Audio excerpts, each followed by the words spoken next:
जे एक नूतन अनुदान नीति प्रणयन सरकार करंतु उच्च शिक्षा विभाग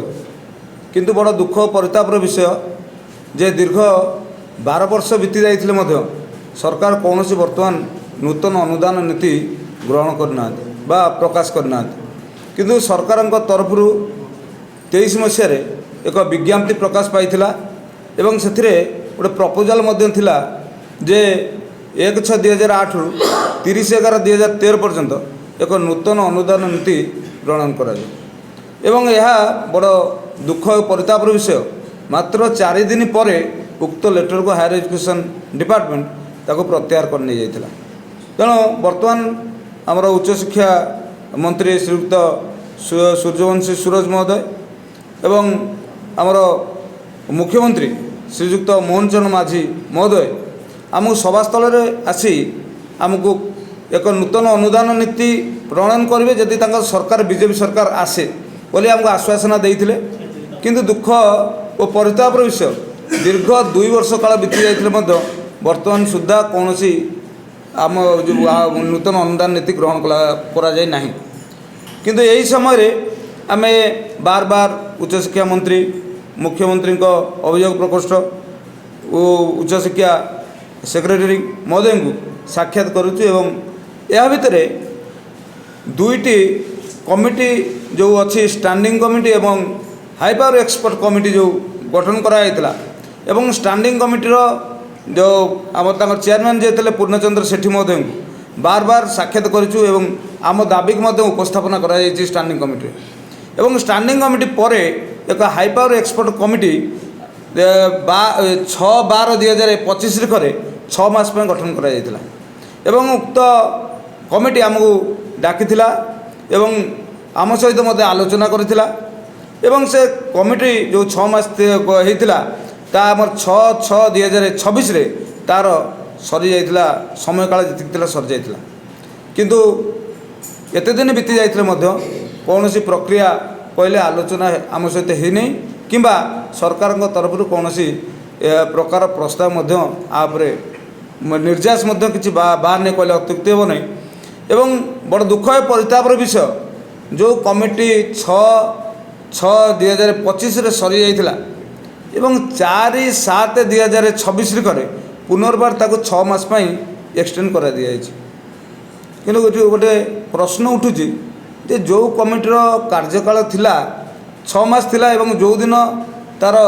कार्यकाल सरी जाउची ता पूर्व से कमिटी एक्सटेंड हो तार ताको जदि एक्सटेंड करिवार कथा थिला किंतु ता वर्तमान हिला नै एवं दीर्घ 29 दिन पर स्कूल एंड मास डिपार्टमेंट पुनर्बार लेटर बाहर कला 4/7/2026 रे जे उक्त कमिटी की 6 मास वृद्धि करागला तार मियादी 6 मास वृद्धि दिया करागला। तेणु एथरे प्रश्न उठुची जे सरकार जो नीति नियम लागू करछंती कहा पई एटी सरकार द्वारा 14/7/2026 करे एक निर्देशनामा प्रकाश पाइला जो थे कि कॉलेज मानकर एवं उच्च माध्यमिक विद्यालय रे जो अछंती छात्र माने सेमानक एडमिशन फी फ्री करागला एवं दुख परितापर विषय आ गोटे कथा ये उठुची जे जदि से छात्र मानक उपरे आर मागणा तांको एडमिशन फी करागला तले उक्त विद्यालय रे जो अछंती हमर टीचर लेक्चरर माने अछंती एवं कर्मचारी भाई माने अछन नॉन टीचिंग स्टाफ अछंती तांको भविष्य कोन हो तांकर आगु थिला जे कॉलेज रे जो एडमिशन फी हमर होउथला एवं आदाय करागला परे उक्त एडमिशन फी रे जो मैनेजमेंट स्टाफ रहिले तांको दिया जाउथला तांको दरमा दिया जाउथला जेतले फ्री कर देले एवं सरकार जो एसओपी आनिले 14/7/2026 रे करे सेतरे तांकर प्रकाश पाइला कौन ना प्रथमे 10%, 15%, 25%, 25% हिसाब से देवे तेणु यही जदि देवे एवं जो अनुदान प्राप्त कॉलेज गुड़िक 488 हो कि 662 हो तांको जेतबेले दियाजिवो एवं 1/6/2008 रु 30/11/2013 मध्य जो अणअनुदान कॉलेज गुड़िक रहिले बा उच्च माध्यमिक विद्यालय गुड़िक रहिले तांको तार परिसरभुक्त करागला नहीं तेणु ये गोटे बड़ प्रश्न उठुची जे अण अनुदान उच्च माध्यमिक विद्यालय एवं महाविद्यालय जो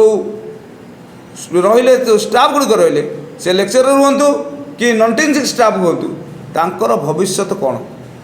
अंधकार मध्य को ठेली जाऊँ कहले अत्युक्ति हम ना कि ये गोटे प्रश्न जे जदि एक नूतन अनुदान नीति जो उच्चशिक्षा विभाग तरफ एवं यदि आमर मानवर मुख्यमंत्री श्रीयुक्त मोहन चरण माझी नहीं प्रथम एक नूतन ग्रांटीनेट पॉलिसी 1 से 2008 रु 30/11/2013 पर्यंत यदि प्रकाश करें ताले आज ये प्रकार कौन बाधकता शिक्षा विभाग में देखा दे नतला जो टिकक नहीं डिसीजन उच्च शिक्षा विभाग तरफ निगला एवं जो कॉलेज मानक जो ड्रॉप आउट होता कमेया को चेष्टा करा किंतु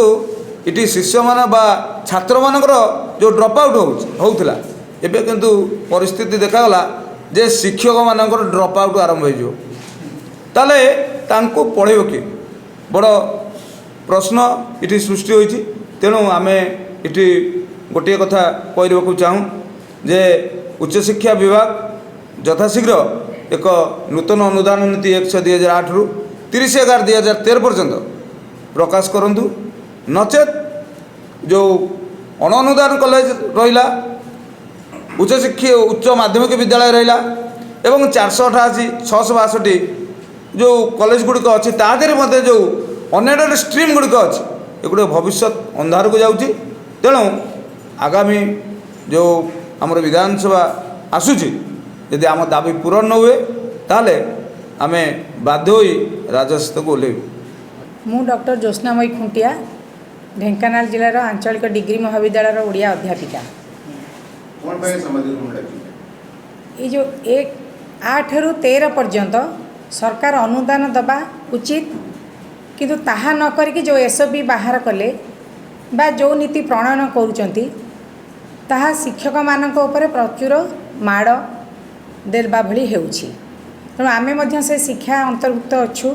पिला मानकु छाड़ करा जिवो किंतु मास्टर मानकर कौनसी व्यवस्था करा जाई नाही सेइथि पई ए सांविधानिक सम्मेलन आमर शिक्षा विभाग रे गोटे नुआ नीति प्रणयन करा जाऊ जो 8 रु 13 ताकू परिसरभुक्त करा जाऊ जो जिओ बाहर थिला पूर्वरु से जिओ पुणी बाहरु एवं सबु सुचारू रूपे परिचालित हो पूर्व भली पुणी सुचारू रूपे परिचालित हो उच्च शिक्षा विभाग रे ए गोटे डिमांड आमर आउ कोन आगामी दिन नहले आमे पुणी तांको तो देखा करूचु विभिन्न चिठी दउचु मुख्यमंत्री को भेटुचु तांकर ऑफिस रे मध्य उच्चपदस्थ कर्मचारी मान सहित आम भेट करुचु आमर जहाँ दाबी अच्छी ताकू मध्य देउछु जहाँ करिवे नचेत आगो को तार रूप उग्र ही हेबो।